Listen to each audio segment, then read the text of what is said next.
Hi, I'm Laura Murphy from MTC2 Limited, and I want to talk to you about coaching. So it might be that you are thinking about engaging a coach for yourself, or you've been asked to investigate what coaching is all about to bring it into an organisation. So here's some hints and tips about what coaching is, what the benefits of coaching are, and how to choose a coach. So let's get going. Why have a coach? Well, when you talk to all the high performing, successful organisations, chief execs, MDs, senior directors, a lot of them, or the majority of them, will say that coaching has helped them to get to where they are. And why is that? Well, as you go through an organisation, as you go up the hierarchy, you find that you have a smaller pool of people that you can talk to, that you can test things out with, that you can ask for advice and support on. And certainly when you get to the very top of an organisation, that window of opportunity becomes even smaller, not only in terms of the people you can talk to, but also in terms of the time available to do that. So what are the benefits of having a coach? Well, Stanford University have done some studies into this, and the people that are reporting back saying that one of the biggest benefits is that they know that they're going to have clear, uninterrupted, free space to think something through, that they're going to get one-to-one attention from the individual that's helping them to do that. It helps expand their thinking, and because you've got somebody opposite you that's challenging you, that's asking questions, it means that you become, it almost acts as your auditor, and you become very focused and very action orientated. It also helps to reveal any blind spots that you might have within you, so raises your level of self-awareness and increases the amount of understanding and learning that you have. And often it is a just-in-time learning. So people often consider having a coach when they've reached a crisis situation. And that happened to me with one MD of a manufacturing company, where he said to me, Laura, I feel as though I'm drowning. There's so much going on. We've got so many crises to deal with, and I just don't know where to start. I'm drowning. I don't know what to do. And I need a raft. And so the coaching that I put in place with that enabled him to cling on to me to start off with, whilst he built his raft and made it stronger, more substantial, which meant that he was able then to sail off on his own in the direction that he wanted to go down. Other people use it as a sort of a maintenance thing. And that's the experience of another group CEO that I've worked with. And he uses me as a sounding board, has ideas about things and wants to explore them and test things out. And as he's expressing the ideas and the thoughts, it's helping him to make decisions on which direction he should go to weigh up the pros and cons of things. And it's also really helpful to have somebody outside of an organisation that enables you to do that, because it takes away that feeling that somehow you're exposing yourself to, you might have a really wacky idea, or you think it's a wacky idea, and you don't want to express it in front of other people because somehow they might view it as wacky. Whereas if you have a chance to think about it and to talk it through, you might be able to shape it into something that's really powerful and robust and helps to improve the organisation's efficiency and your own leadership and decision-making skills. So as I say, this Stanford report looked at chief execs and directors and asked them what areas they were developing and what areas they needed to develop even further. And here are some of the top ones that they came up with. So the biggest one was conflict management. And whilst they were working on it, they especially needed more support on that. So 43% of the people that they surveyed said that. Listening skills, 32% said they needed even more development with that. Sharing and delegating, 36%. planning was 25%, communications 21%, team building 32%. And then decision making, empathy, persuasion, all of those were lower down the scale. Now this was in 2013. And so it hasn't taken into account the huge changes there's been within the world, the global economy, and particularly with the impact of COVID. And at the CIPD annual conference that was streamed a couple of weeks ago, speaker after speaker emphasised the need to shift from a technical, professional competency more towards improving the EQ skills, the ability to work with the people that are in the organisation to bring out the best in those people. And that's what coaching helps you to do. So we're looking then at how to choose a coach. Now, one of the things that people do get confused about is the difference between coaching and mentoring. So with mentoring, it's often you look for people that are within your organisation or within your industry or have experience of your industry.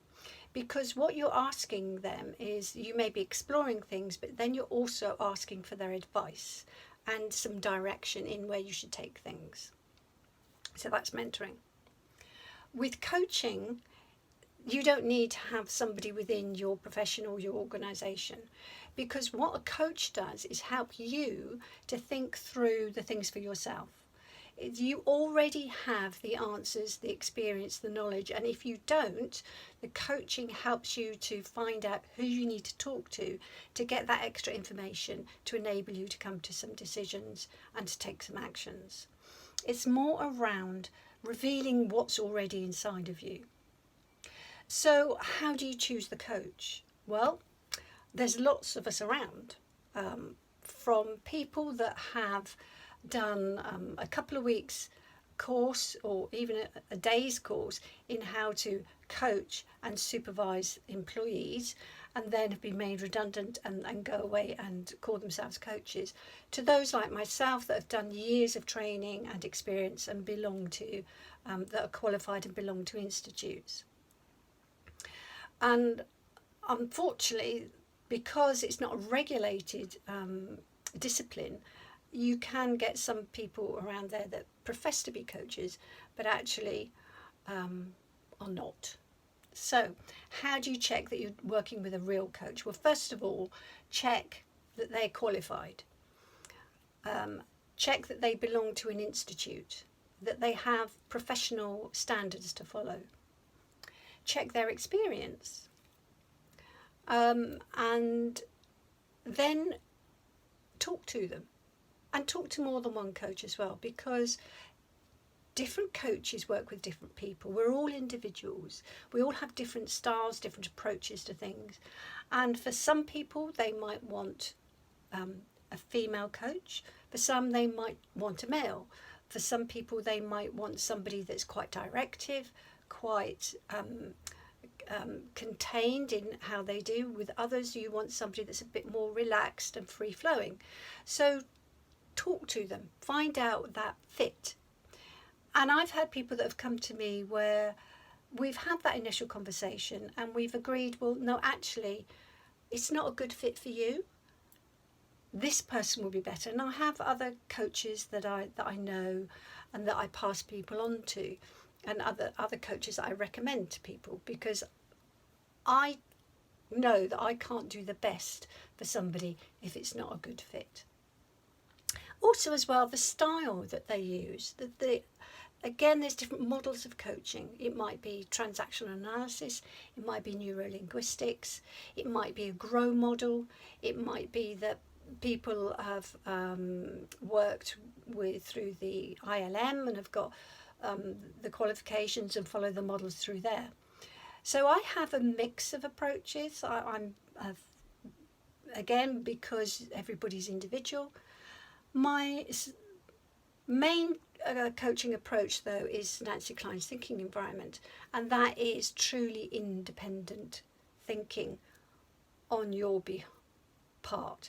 my role is to set up an environment which allows you to create generative thinking, to take your thinking a step forward and then another step forward and then even further forward, so that it really reveals the depth of experience and knowledge and enables you to challenge all the assumptions that you've made about what you're doing, how you're doing it, and the barriers that are stopping you from doing it.